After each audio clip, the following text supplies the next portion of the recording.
নমস্কার বন্ধুরা, কেমন আছো তোমরা? আশা করি খুব ভালো আছো। পিউ বেঙ্গলি ব্লগে তোমাদের সবাইকে স্বাগত। তো দেখো আমি কলা নিয়ে বসে পড়েছি। তো তোমরা নিশ্চয়ই ভাবছো যে কলাগুলো দিয়ে কি করব। তো হ্যাঁ বন্ধুরা, আমি আজকে একটা নতুন রেসিপি বানাবো। তো হয়তো তোমরাও বানিয়েছো, তো আমার কাছে যাই হোক আমি প্রথম বানাচ্ছি। তো আজকে আমি বানাবো কলা দিয়ে মালপোয়া।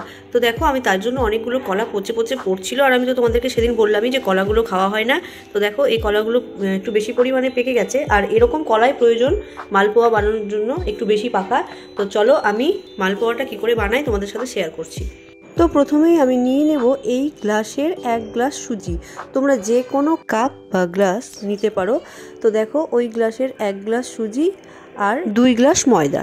তো দেখো তারপর আমি এদিকে কলাগুলোকে ছাড়িয়ে রেখেছি, আর কলার মধ্যে দিয়ে দিলাম আমি 1 গ্লাস চিনি। ওই একই গ্লাসের কিন্তু আমি দিচ্ছি সমস্ত কিছু। তোমরাও যে গ্লাস বা কাপ বা মেজারমেন্ট কাপ থাকলে তো খুবই ভালো, মেজারমেন্ট কাপ থাকলে খুব ভালো হয় আর কি। তো যাই হোক কলাগুলোকে আমি চিনি দিয়ে ভালো করে মেখে নিলাম। তারপর ওই ময়দাটার মধ্যে আমি কলাগুলো দিয়ে দিলাম, নারকেল কোড়া দিয়ে দিলাম, আর দিলাম হচ্ছে ড্রাই ফ্রুট। তো আমি এখানে কাজু আর কিশমিশ দিয়েছি, আর দিয়ে দিলাম অল্প একটু মৌরি। তোমরা চাইলে আরও অন্য কোনো ড্রাই ফ্রুট দিতে পারো। তো যাই হোক এবার আমি দিয়ে দেব দুধ। তো দুধটা কিন্তু আমি এখানে 500 গ্রাম নিয়েছি, আর আমি অল্প অল্প করে দিয়ে মেখে নেব। একসাথে কিন্তু সমস্ত দুধ দিয়ে মাখবে না, আর ব্যাটারটা এই ধরনের ঘনত্বের রাখতে হবে। তো অল্প অল্প করে দুধ দিয়ে ঢেকে রেখে দিলাম রেস্টের জন্য। সুজিটা ততক্ষণ ফুলে যাবে।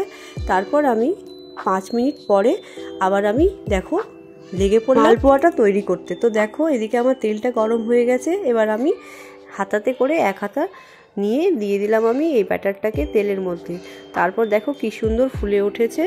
আর এইভাবেই আমি সমস্ত কটা মালপোয়াকে তৈরি করে নেব। তো দেখো আঁচটা কিন্তু একেবারে লোতে রাখতে হবে।